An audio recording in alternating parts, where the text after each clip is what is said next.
Hi everyone, Dr. Tom Moorcroft here today. It's that time of year again. We've been getting the calls. Lots of ticks are out. People are finding them on themselves, on their animals, their kids, even climbing on their bathroom wall. So I wanted to take a moment and really talk about how we can prevent getting tick bites this year. And I have a couple of tips that I hope will make this really straightforward and easy for you. It's not an exhaustive or perfect list, but it's the list that's going to get you going and help you stay as tick-free as possible this spring and summer. So the first thing to know is that Lyme is paradomestic, meaning you get it frequently on your property or on your neighbor's property. In fact, about 70% of the cases of Lyme come from ticks that are, gotten on your own property or your friend's property. I mean, to me, that's just crazy. But why is that? Well, a lot of the ticks are hanging out, having their meals on mice or chipmunks or other rodents like that. And so what ends up happening is they go where the rodents are. And these rodents really like the edge. So the edge is really the 10 feet before and after the intersection of the lawn and the woods. So basically when we have it change from the big open woods down to that nice beautiful green lawn, that 20-foot buffer is right where all these ticks are. And that buffer also applies to all of our flower beds and our gardens. These are areas where these rodents are, and if there's rodents, there's going to be ticks. So something to consider. We can move our kids' jungle gyms and swing sets, 15, 20 feet into the yard. So now it's out in the sunlight and not in the shade, which might not be as much fun for them, but a little extra sunscreen and some hats will go a long way because now we're moving ourselves from that prime tick habitat in the shade out into a more open area that is not as good for the ticks.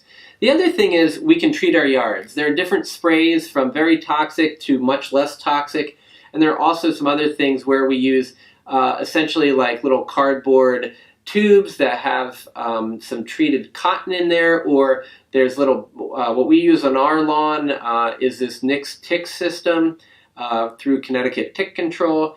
It's a system that was created with Bayer, where basically they spray a couple times a year, and then they also put out these little, silver boxes where the rodents go in. They have something called fipronil, a chemical put on top of them. It's essentially top spot, which we use for our dogs and our cats.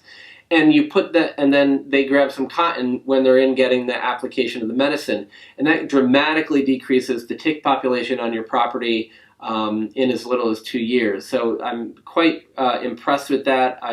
We started this right before our daughter was born. She's 8 years old now, and we've been very successful in minimizing the number of ticks on our property. So certainly that's something to consider. The other thing is when we're going outside, everybody's heard, you can wear light colored clothing, tucked into your socks, duct taped, long shirts that are duct taped and stuff like that. And the reason for this is really twofold. One is because light colored clothing allow us to see these really small poppy seed sized ticks walking up our clothing. But the other thing is the ticks like to get to some warmer, darker areas, and so they're going to go for the backs of the knees, the groin, under the armpits, and even behind the ears, in the ears, or in the hair. But when we cover, from our neck down in clothing and we seal it off, they can't get to those areas. For me, I got to be honest, that's not the fashion statement that I'm going for. So one of the things I do frequently is I'll wear some compression shorts or a compression shirt. The shorts are cool because you can put other shorts over top of them. They're certainly much more in than wearing a big white, plastic bag. Certainly maybe not as good as covering yourself head to toe with long clothing that's duct tape sealed, but it does help a lot. And then it minimizes, the possibility of them getting to the groin, and if you're doing the shirt, to the armpit. So something to consider. The other thing we can do is we can purchase clothing that's been impregnated with permethrin. And permethrin is a synthetic chemical that is sprayed to clothes and allowed to dry. And once dried, it's going to kill fleas and ticks on contact, which is pretty cool. It's relatively non-toxic for a toxic chemical, except if you're doing it yourself and you have something like this, you do need to let it dry on the clothing, and please dispose of it properly because this is very toxic to fish and other aquatic species while being relatively safe for mammals, including humans and babies. In fact, it's used topically as a treatment for scabies and lice in children as little as 2 months of age. and the FDA tells us it's safe in pregnancy. So these are some things so that's one thing that's relatively safe when it's applied topically, and it's even safer when it's applied to the clothing, and that's what I'm suggesting you might want to consider. And this stuff will last on your clothes if you do it yourself 6 to 8 washes. Double check with the manufacturer to find out how long. And then if you buy it pre-impregnated, the manufacturer will tell you how many washes, but I've seen well over 20 and 30 and sometimes much higher than that for certain brands. So check into that. This chemical is created based upon a chemical called Pyrethrum, which is an extract from chrysanthemum. So if you're looking for something a little more natural to use and has been successfully used in like pet tick collars and things like that, Pyrethrum may be another one to consider. The other thing, aside from treating your clothes, is you can spray things directly on you. Many people use DEETs and other synthetic insect repellents. I don't really like the DEET in particular for 2 reasons. One is I don't think it's all that effective for ticks. It might be great for all the other insects. I just haven't seen it work as well.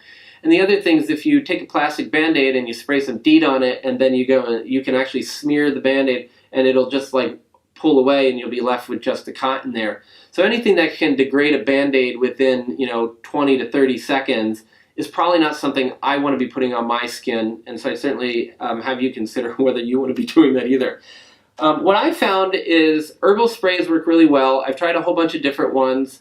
The one that we've seen the best result with our family and in our practice is the Honey Birch Farm Bug and Tick Spray. It certainly smells pretty nice, and it works exceedingly well. To be honest, over the past like 7 or 8 years, I can remember getting bit by a tick one time, and it was the one time I forgot to put this on. But the cool part was I actually had long compression pants on, and it bit me on the ankle just below it. I felt it, and I was able to see it and remove it very quickly, and no worse for the wear. So herbals certainly may be something that could work really well for you. So now that these are the things we can do outside. So as we come into the house, other things to consider would be when you first come in, you probably should be taking all of your clothes off and throw them into a bag and tie it into a quick knot and just put it aside. Then what you should do is go take a shower or bath, whatever you prefer, and really just wash yourself off really well. Because ticks are going to walk around sometimes for hours or even a day, day and a half before they decide where they're going to attach. If you have a chance to just simply wash them off and wash them down the drain, go for it. I mean, certainly, what an easy way to get rid of a tick before it bites you. Once you've done with that shower, do a thorough tick check on yourself. You're probably going to be able to see most places. If there are certain areas that are dark and warm that you can't see, some crevices in the rear, behind the ears, inside the ears, and particularly up in the hair, elicit the help of a loved one or a friend to check that out. And certainly do a thorough tick check of your children and your friends, because this is really important. If you can get the tick while it's walking before it's attached, you're not going to be getting any infection from that, and now we've prevented disease. So now we've double-checked our body after our shower and made sure there's no ticks on us. We want to make sure that there's no ticks left on those clothes. And really the best thing to do is to throw those clothes into a hot dryer, crank it, for 45 minutes to an hour. Make sure we just really burn up any of those ticks, because the high heat's going to kill that tick. Putting them through the washer is not going to do it. The water is not going to do it. What we really need is that high heat. So high heat in the dryer is going to be our friend to get the clothes taken care of. So there you have it. My top tips for preventing tick bites this year. Certainly, I hope that this will empower you to go out and enjoy yourself this spring and summer as best you can, but armed with this knowledge of of how you can really prevent these tick bites. So I wish you all the best in health and a wonderful, happy, healthy spring and summer.